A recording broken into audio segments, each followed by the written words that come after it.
direktor. Nggak tahu, makanya dia tadi dalil-dalil kayak wong pinter gitu kan. Saya juga heran. Masa di depan Pak Kures, di depan saya tetap dalil itu luar biasa. Hebat itu, hebat. Luar biasa itu. Saya ingin mengajak ibu bapak ini meningkatkan kelas. Kan kelasnya sekarang muhibbin. Ya. Dulu waktu saya di kampung ketika ngaji itu diberitahu sama Pak Yai, kun aliman au muta'alliman au mustami'an au muhibban wala takun khamisan fatahlik. Jadi muhibban itu level terendah. Makanya kita menaikkan kelas menjadi mustami'in, mustami'. Kalau lebih tinggi lagi muta'allim.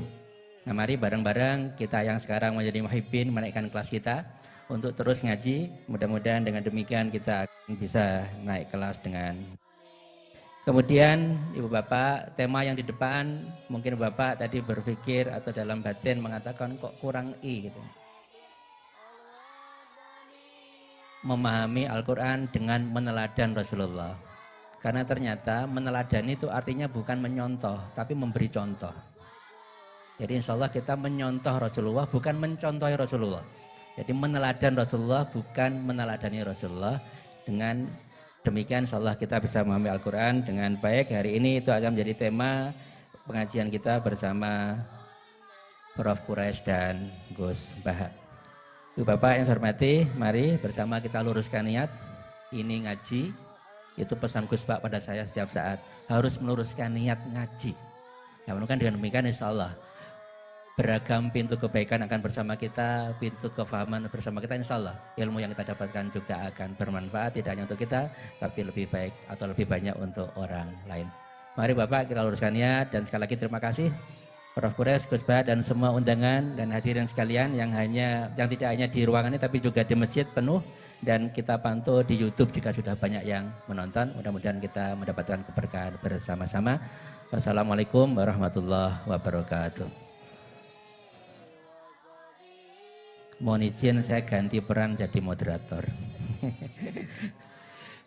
Ibu Bapak yang saya hormati, kita punya waktu sekitar 2,5 jam ke depan dan kita akan mendengarkan dengan sesama. Pertama,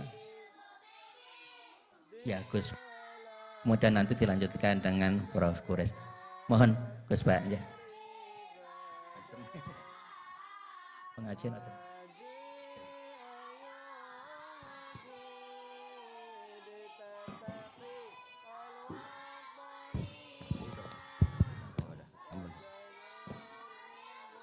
Assalamualaikum warahmatullahi wabarakatuh. Bismillahirrahmanirrahim. Tabarakalladzi nazzala al-furqana ala 'abdihi liyakuna lil 'alamina nadhira.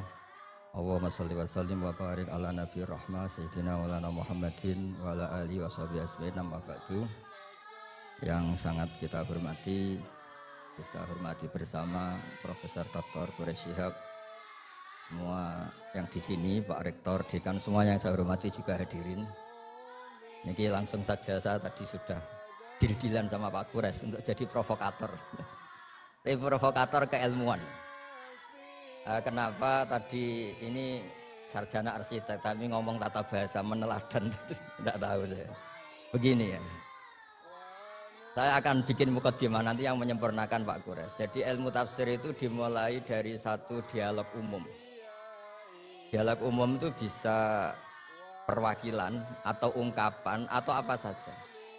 Misalnya begini, ketika ada orang baik itu Allah berjanji wa allawistaqamu alat thariqah la asqainahum ma'an ghadaqah. Kalau mereka benar, perilakunya benar, saya kasih air yang segar.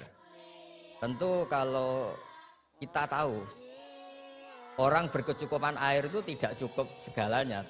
Tentu kita butuh makan, butuh macam-macam. Tapi Allah hanya menyebut ma'an ghadaqah. Semua mufassir sepakat kata ma'an ghadaqah ini ibaratun an raghadil ais. Bahwa ini adalah maksudnya adalah hidup yang nyaman, bukan sekedar berkebutuhan apa? Air. Begitu juga beberapa ayat yang warka'u ma'arrogi'in wasjud itu bukan sekedar sholat itu bentuknya ruku atau sujud, tapi sholat yang sempurna, yaitu dimulai dengan takbir, diakhiri dengan apa? salam. Dan itu akhirnya butuh teladan, yaitu Rasulullah SAW. Kemudian di balik teladan itu ada ilmu diroya. Saya termasuk orang yang baca banyak tentang diroya. Karena korban bulian, jadi ulama itu saling membuli, saling mengerjain gitu. Jadi suatu saat Nabi Musa itu tanya sama Allah, nggak terima. Memang Nabi Musa ini Nabi paling usil. Untung kita nggak jadi umatnya, kalau jadi umatnya ikut usil. Makanya kalau yang usil itu umatnya Nabi Musa itu, bukan Nabi Muhammad. Nabi Musa itu tanya sama Allah, ya Allah kenapa engkau menjelaskan tentang engkau ada kata-kata la ta'khudhuhu sinatu wala naum, bahwa Allah itu Tuhan yang tidak terkena kantuk. Sinah itu kantuk, wala naum, dan tidak terkena tidur. Allah tidak jawab, tapi Nabi Musa disuruh megang kaca tipis itu. Pegang, Musa ini jaga. Ya Gusti, jaga, ternyata tuyut ngantuk gitu Pak Fatul Wahid. Langsung pecah.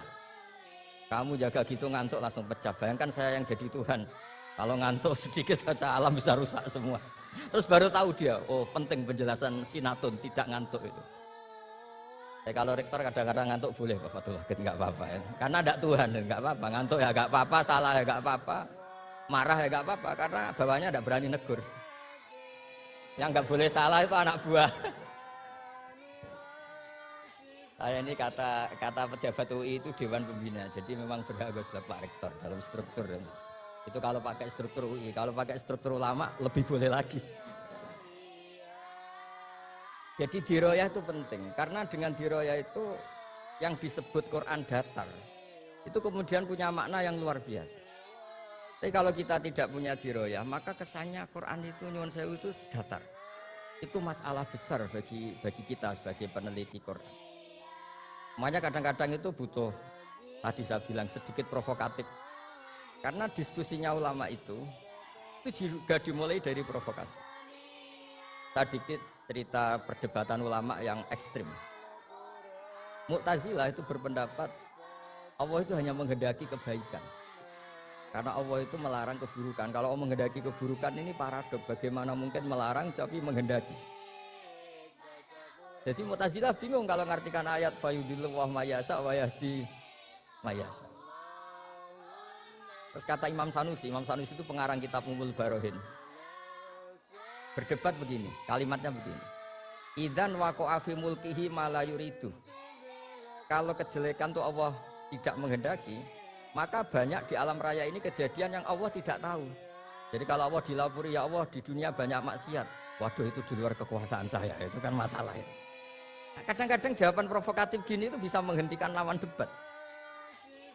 Tapi kata Izzuddin bin Abdissalam yang punya gelar Sultanul Ulama, kamu jangan benci sama Mu'tazilah di konteks ini, karena niatnya itu supaya enggak nisbatus syarri ilallah, supaya kejelekan tidak diisnatkan ke Allah, tidak disadarkan ke Allah. Itu juga ajaran Allah, ma'asofaka min hasanatin famin Allah wa ma'asofaka min sayyatin famin.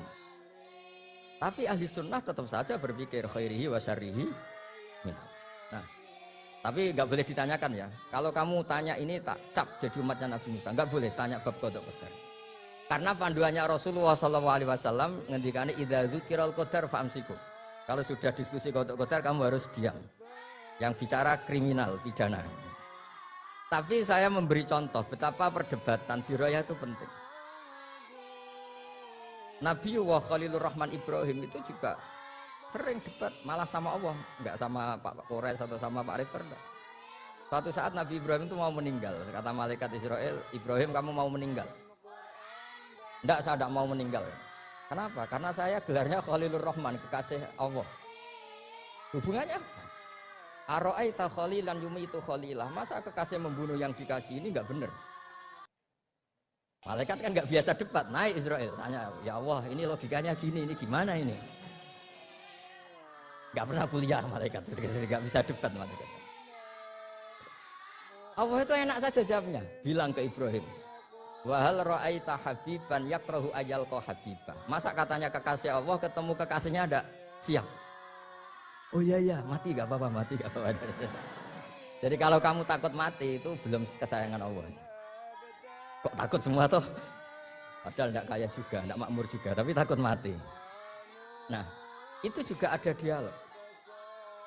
Sehingga ilmu ini menjadi hebat tuh karena banyaknya dialog. Yang terakhir saya ini Sohibul Bed, jadi nanti Pak Kures yang ngetikan. Ya saya hanya provokasi supaya nanti Pak Kures pakai ilmu yang kelas A, bukan kelas muhibban kata Pak Rektor tadi. Itu ya provokatif. Muhibbin itu sudah luar biasa. Kalau mustame malah turun terus ngantuk itu kalau di Indonesia. Muhibbin itu sudah luar biasa. Ada sekian debat-debat yang misalnya begini di tafsir Tobari. Kita sebagai penekun fikih, saya ini sudah menghormati jenengan, penekun bondak pokoknya kita ini penekun fikih. Itu yang namanya qasar sholat itu ya sholat rubaiyah dikosor menjadi sunaiyah, zuhur menjadi 2, asar menjadi 2. Ya jangan ngosor maghrib jadi 1,5. Juga ngosor subuh menjadi apa? 1. Yang boleh dikosor itu yang sholat apa? Rubaiyah yang jumlahnya 4. Ini kalau nggak diajari ini bahaya ini, sudah pakai nama Islam terus ngosor sholat maghrib sudah repot. Tapi Imam Tobari ngendikan, apapun hebatnya mufassir itu dia terjebak oleh mindset fikihnya, karena dia fikih ya qasar itu qasr sholat itu ya 4 menjadi 2. Tapi kata Imam Tobari dalam tafsirnya ini umut tafasir, nanti Pak Kures bisa menjelaskan. Nggak ada tafsir kecuali nginduk kitab namanya tafsir Tobari, umut tafasir. Itu digelari lam yu'allaf fil Islam misluh, nggak ada karangan sehebat tafsir Tobari kecuali Al-Misbah. Tenang mawon misalnya. Tenang lawan ini Mbak Caca agak terima, saya ini kan Mbak Naswa agak terima itu melihat saya sama abahnya terus ya, kecuali nggak apa-apa sudah, ini tamu harus dihormati sudah sekali. Saya rileks saja. Falaisa alaikum junahun an taqsuru minas shalah in khiftum ayyaftinakumul ladina. Itu kata Imam Tobari, qasrus salat menjadikan sholat 4 menjadi 2 itu ya bagian dari qasrus sholat. Tapi qasrus sholat itu bisa yang pernah wajib menjadi tidak wajib. Misalnya sholat itu wajib menghadap ke kiblat, gara-gara kondisi darurat tidak wajib menghadap apa? Sholat normalnya nggak boleh gerak di atas 3 kali, tapi gara-gara kondisi darurat boleh gerak di atas 3. Itu juga qasrus sholat, menjadikan yang wajib menjadi tidak wajib, yang pantangan menjadi boleh. Sehingga pesannya Mbah Mun guru saya Kiai Maimun, juga pesannya Bapak, tafsir biarkan tetap tafsir, jangan mengganti kalimatun jami'ah atau lafdun jama' yang ada di Quran. Karena kalau tafsir membentuk nanti menjadi mudhoyik, mempersempit makna Quran. Coba kalau sampean belajar tafsir ya Yohanes mesti ya ahla Makkah, kok budu robakum. Nah, kalau nuruti tafsir kan, oh ini perintah ke ahli Mekah, saya kan orang Indonesia. Bisa masalah itu. Misalnya tahajud, wa minal laili fatahajjat bi. Fatahajjat ya Muhammad ya Rasulullah. Saya kan tidak Nabi Muhammad, berarti enggak kena perintah itu. Masalah besar ya. Jadi memang tafsir itu harus, tadi saya sudah matur Pak Kures, di pondok itu jarang orang nulis tafsir. Karena sudah diancam man fassarul Quran bi ra'yihi falyatabawa maq'adahu minan nar. Jadi nulis tafsir itu ya kayak pesen tiket. Enggak usah diteruskan. Nah yang masalah itu biroihi, kebetulan Pak Kures baca banyak, saya juga baca banyak. Pak Fatul Wahid karena ingin naik kelas ya baca banyak, nanti setelah nggak rektor nyai lagi Pak Wahid ini. Karena kecilnya tuh ngaji di bawah saya di Kudus, di Mu'awanah. Saya nggak tahu kok jadi rektor. Nggak tahu, makanya dia tadi dalil-dalil kayak wong pinter gitu kan. Karena saya juga heran, masa di depan Pak Kures, di depan saya tetap dalil itu luar biasa. Hebat itu, hebat. Luar biasa itu. Pokoknya hebat. Anda harus bangga punya rektor seperti ini, harus bangga. Ya gitu saja. Wassalamualaikum warahmatullahi wabarakatuh. Baik, terima kasih Gus Bah. Mohon maaf Gus Bah, dalilnya kalau salah tadi. Selanjutnya kami mohonkan Prof. Kures untuk meneruskan ngaji barengnya. Ya, dipersilakan Prof. Kures ya.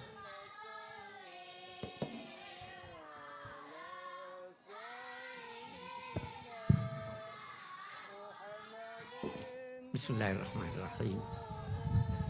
Assalamualaikum warahmatullahi wabarakatuh. Pak Rektor yang saya hormati, Bapak-bapak, Ibu-ibu, Assalamualaikum warahmatullahi wabarakatuh.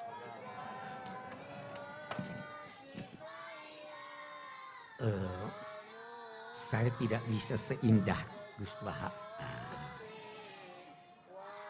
Ini lain. Tapi baiklah. Nah, tadi kita disampaikan makna dari judul kita. Memahami Al-Quran dengan meneladan. Tidak pakai ini. Bagus.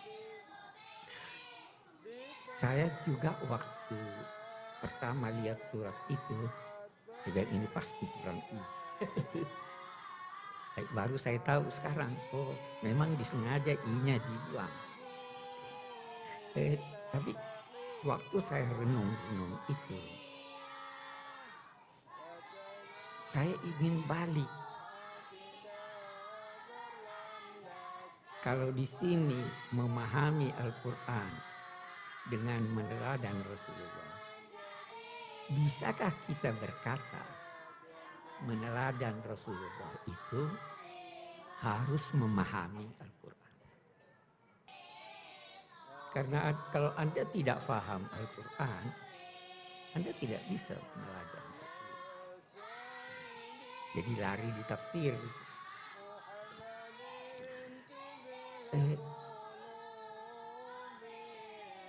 Meneladani bisa menjadi sama dengan memahami. Memahaminya bisa sama dengan meneladaninya. Kenapa? Karena sosok Rasulullah itu adalah penjelmaan dari tuntunan. Sayyidah Aisyah berkata, "Kana khuluqul Quran." Jadi kalau Anda mau paham Quran, lihat Rasulullah bagaimana itu. Kalau Anda mau meneladan Rasulullah, pahami Al-Quran. Jadi dua hal yang tidak bisa dipisahkan. Kita melangkah lebih jauh. Kalau kita merujuk ke Al-Quran, paling tidak, saya belum pernah meneliti semua kosakatanya, tetapi paling tidak ada 3 kata yang digunakan Al-Quran dalam konteks keteladanan. Yang pertama, uswah. Yang kedua, qudwah. Yang ketiga, ittiba. Kita tadi ayat yang dibaca, laqad kana lakum fi rasulillahi uswatun hasanah. Pada sosok Nabi Muhammad, pada kegiatannya, pada sunnahnya, pada gerak-geriknya, pada langkah-langkahnya, itu ada keteladanan yang kamu bisa ambil. Itu uswah. Yang kedua, itu di Al-Quran, kata qudwah, kita temukan ketika Allah membicarakan nabi-nabi sebelum ini, terus ada perintah kepada Nabi Muhammad. Ulaikal ladzina hadallahu fabihudahum iqtadi. Iqtadi. Jadi bukan ta'assa. Kita, apa bedanya uswah dan qudwah? Kalau kita kembali kepada Al-Quran, uswah digunakannya untuk menggambarkan upaya meneladani sosok orangnya. Tetapi qudwah digunakan oleh Al-Quran untuk meneladani kandungan petunjuk, bukan orangnya. Beda kan? Sekarang kita mau bertanya, Nabi Muhammad tidak disuruh, kita pun tidak disuruh untuk meneladani nabi-nabi terdahulu. Tapi kita disuruh uswah, meneladani sosok ini. Kalau kamu teladani sosok ini, itu sudah kamu teladani Al-Quran. Nabi Muhammad itu nabi-nabi hebat-hebat, tapi ada dia punya kegiatan, ada dia punya sikap yang jangan teladani. Karena dia pakai qudwah. Nah, kita ambil contoh. Itu Nabi Ibrahim dinamai juga uswah.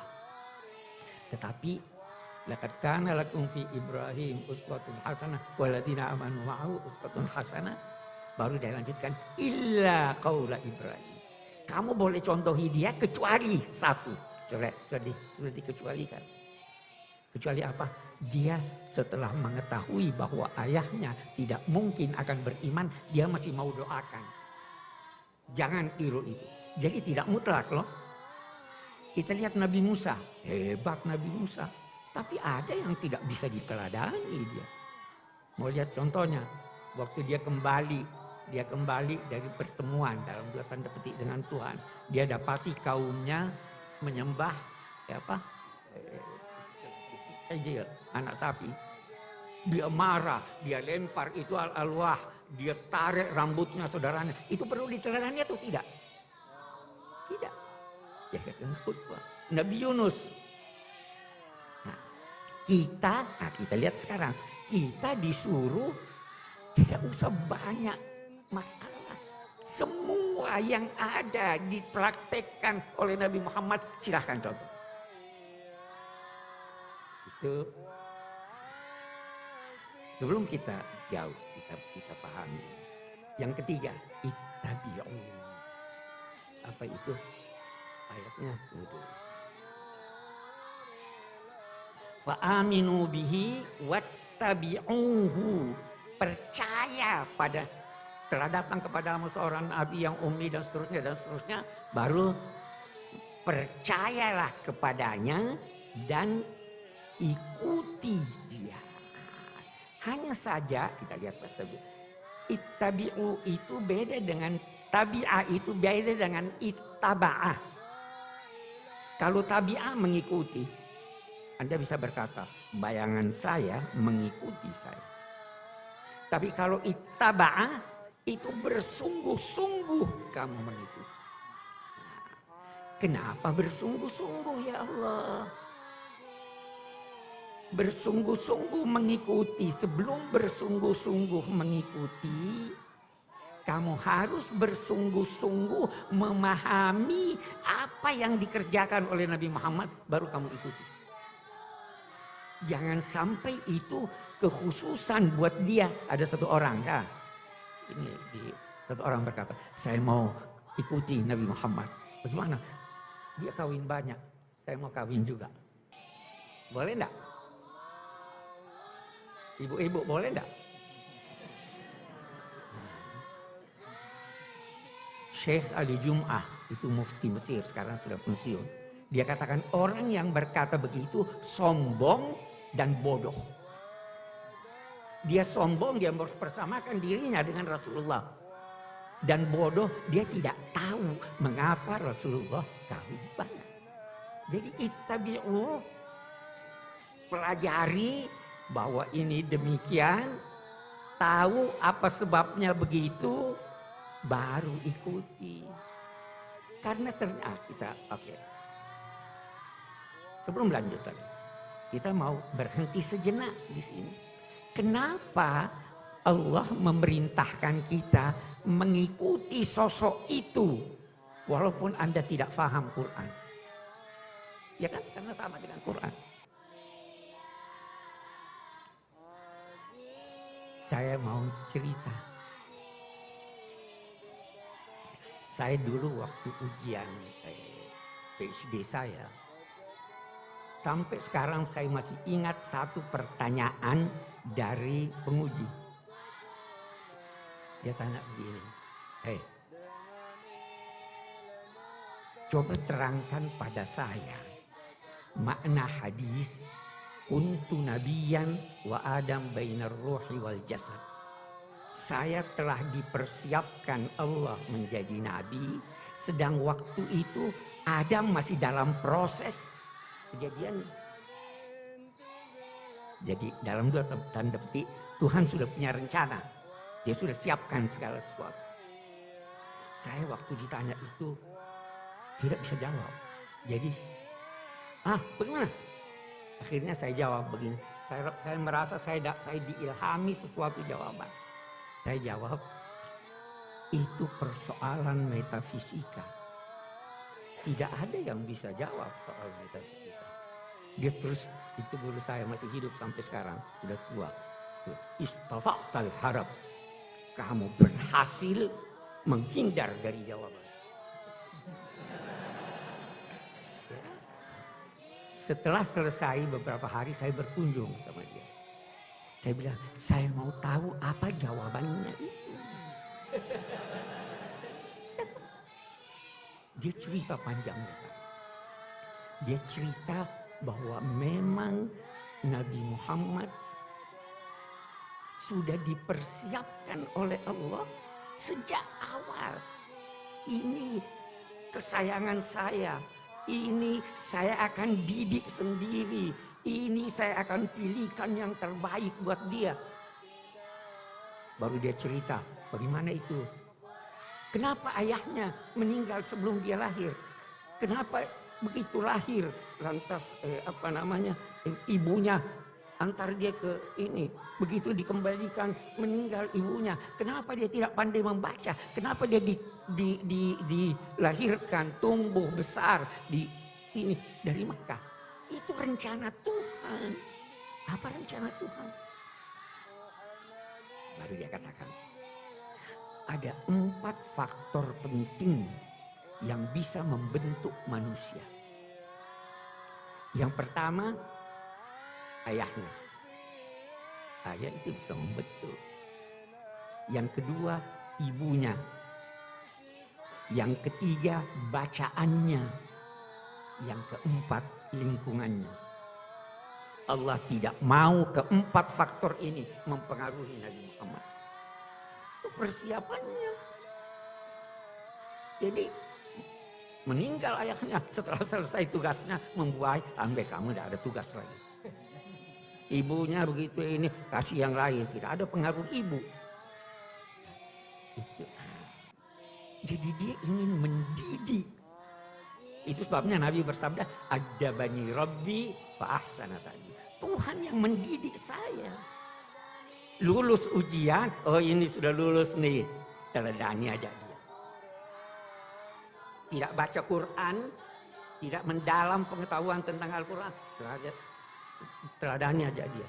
Nah, jadi beda dengan nabi-nabi yang lain. Pendidikan Tuhan terhadap Nabi Muhammad itu jelas sekali kalau Anda baca Quran. Ditegur, walau sudah baik. Karena dia harus memberikan yang terbaik. Baca itu. Sedang duduk, bertemu dengan tokoh-tokoh kaum musyrik Mekah, datang Abdullah bin Maktum, teriak, Nabi Muhammad, hei jangan, tidak begitu. Hanya mukanya masam, manusiawi.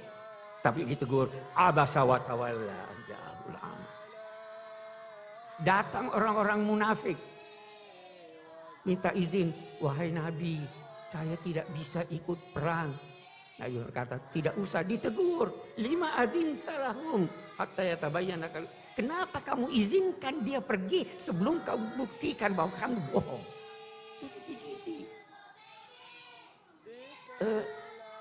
Hubungan dengan istri mengalah dalam apa sih istilahnya dulu Pak? Jadi Nabi ini pergi ke rumah salah seorang istrinya, agak lama di sana, dikasih madu. Pulangnya pergi ke rumah Aisyah atau ke Hafsah, terus punya murid agak kurang enak. Kamu makan apa? Ya, saya tidak makan apa-apa, saya cuma makan madu. Oh itu madu jelek itu. Terus bilang, oke deh, saya tidak akan makan lagi di sana. Tapi jangan bilang-bilang sama orang. Ditegur oleh Tuhan. Itu pengajaran. Jadi dibentuk.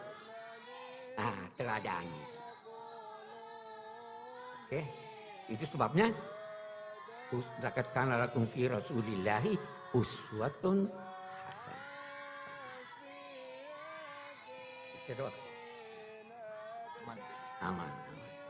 Kita sekarang yang diteladani itu Rasulnya atau orangnya.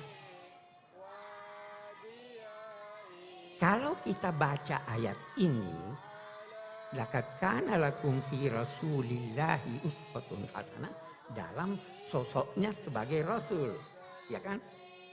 Tetapi ada ulama berkata begitu nih. Kan di Al-Quran juga ada dikatakan atau Allah memerintahkan kul innama ana basyarun mitlukum. Saya ini manusia seperti kamu. Dijawab oleh yang lain. Jadi dia bilang semuanya. Apapun. Wah, beda pendapat. Sahabat juga nanti kita lihat. Ada lagi yang berkata. Bukankah Al-Quran menyatakan wa ma Muhammadun illa Rasul. Sama tadi yang dijelaskan Gus Baim. Apa namanya? Apa tadi yang dijelaskan? Ini menyangkut. Oke deh, sebentar. Saya bisa berkata mencela orang. Siapa sih? Itu kan dia cuma pegawai rendah. Dia di samping pegawai rendah ada tugasnya yang lain. Bisa juga saya puji. Oh dia itu tidak lain kecuali penyair untuk menunjukkan hebatnya dia. Walaupun sebenarnya itu istilahnya dalam ilmu bahasa qasr idhafi. Yang penting beda pendapat ulama yang kita teladani itu dalam konteks kerasulannya ataukah dia sebagai manusia. Ada sahabat Nabi, pokoknya apa yang dilakukan Nabi Muhammad, kalau dia bisa lakukan dia. Nabi Muhammad pakai baju apa? Oh baju warna kuning. Pakai sendal apa? Dia ikut itu Abdullah bin Umar. Oh dia ke masjid, lewat jalan itu. Dia sebenarnya rumahnya bisa langsung ke masjid sana. Tapi karena Nabi Muhammad lewat sana, ini ada yang katakan, kita harus lihat ada dalam kedudukan sebagai Rasul, ada dalam kedudukan sebagai manusia seperti kita.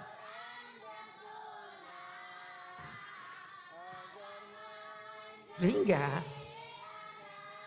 kalau merujuk kepada sahabat-sahabat Nabi, sebagian besar mereka itu membagi sosok Sayyidina Muhammad ini dalam beberapa bagian. Sekali dia sebagai Rasul. Sebagai Rasul apa? Oh dia sholat subuh 2 rakaat. Ikuti dia. Kalau dia ke masjid di waktu subuh. Sambil nunggu jemaah baring-baring di masjid. Itu bagaimana? Diteladani juga atau tidak? Atau itu dalam kedudukannya sebagai manusia? Beda pendapat lah ulama. Ada ya sampai sekarang itu ada kan ya. Nunggu ini. Ada yang enggak itu kan Nabi capek nunggu. Senang makan paha kambing. Harus senang juga. Maka mereka bagi. Ada Rasul, ada mufti, ada hakim, ada sebagai personal. Sebagai personal ada yang khusus buat dia, ada yang kita bisa. Nah, saya beri contoh. Hind suaminya, untuk ibu-ibu nih, bapak-bapak jangan marah. Dengar dulu. Ibu-ibu, kalau suami punya duit, pikir. Boleh enggak dicuri duitnya? Bapak-bapak diam. Bapak-bapak diam. Nah, nanti fatwanya dari Gus Baha. Ini perempuan datang, saya punya suami kikir. Dia tidak beri saya yang mencukupi kebutuhan saya. Nabi jawab, khudhi ma yakfiki wa waladaki bil ma'ruf. Ambil aja tanpa pengetahuan dia untuk keperluanmu. Tertawa semua. Tapi tunggu dulu, Bu. Tunggu dulu.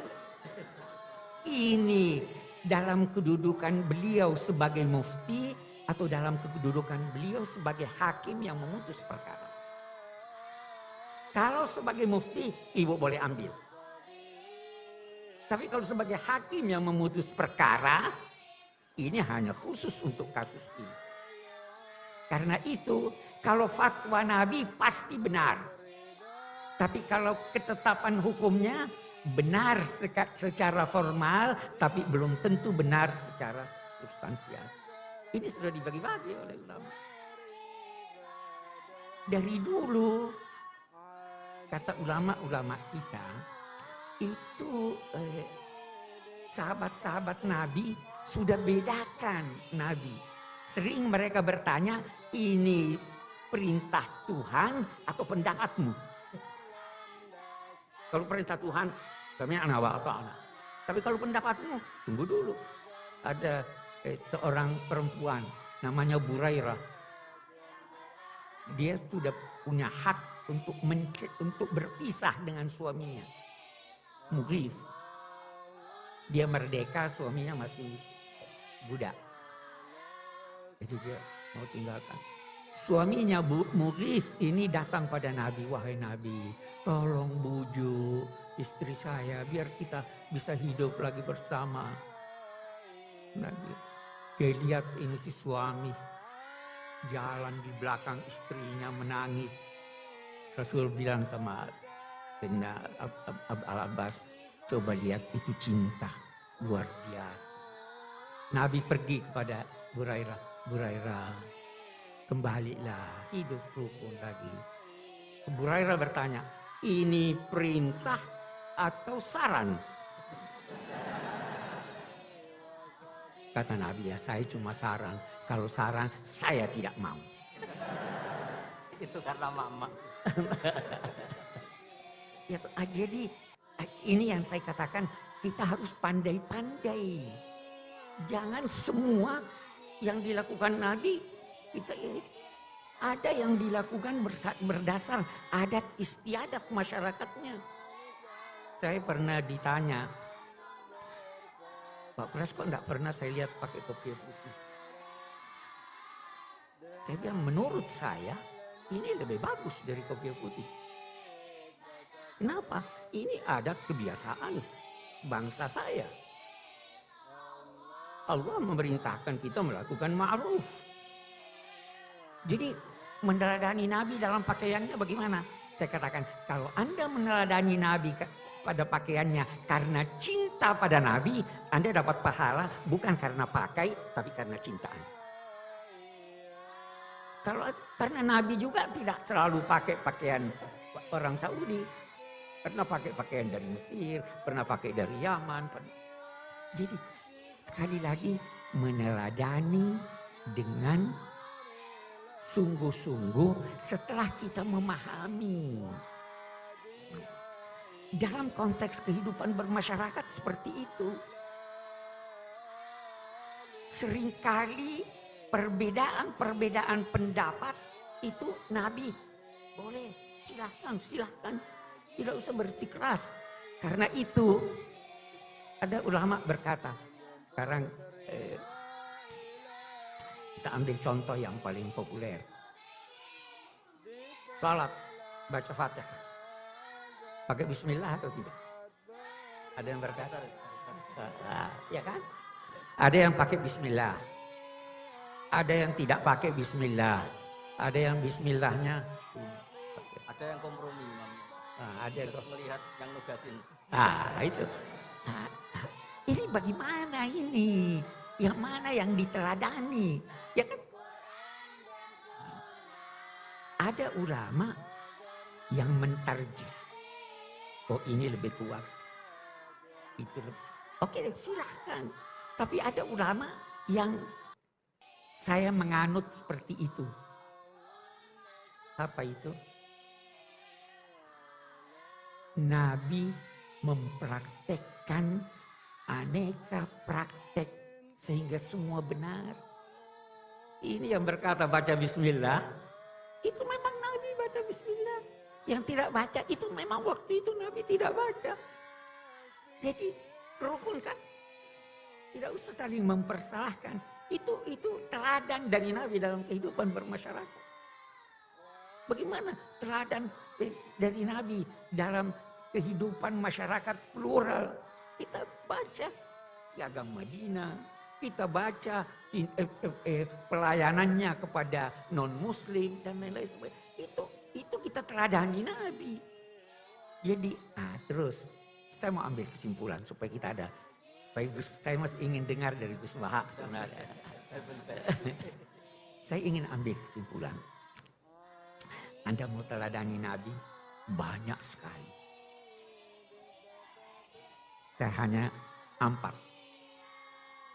Upayakan meneladani Nabi dalam 4 hal itu. Apa itu 4 hal? Sifat-sifat mutlak yang ada pada Nabi. Apa itu? Pede. Bersungguh-sungguhlah dalam segala kegiatan Anda. Benarlah dalam segala kegiatan Anda. 1. Yang kedua, amanah. Jujur. Dalam segala hal jujurlah. Yang ketiga apa? Fatonah. Cerdas. Pupuk kecerdasan spiritual Anda. Pupuk kecerdasan intelektual Anda. Pupuk kecerdasan fisik Anda. Banyak macam. Anda sudah meneladani Nabi begitu. Tidak usah repot ini, itu dan sebagainya. Apa yang terakhir? Tabligh. Sampaikan apa yang perlu Anda sampaikan. Ukur setiap ucapan tulisan Anda. Apa ini lebih banyak mudaratnya dari manfaatnya atau tidak? Ukur, oh ini tidak ada manfaatnya. Tidak usah WhatsApp. Ya kan?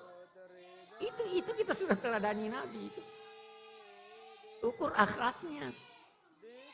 Ketahuilah bahwa sekian banyak orang yang mencapai tingkat orang yang banyak puasa dan sholatnya karena akhlak.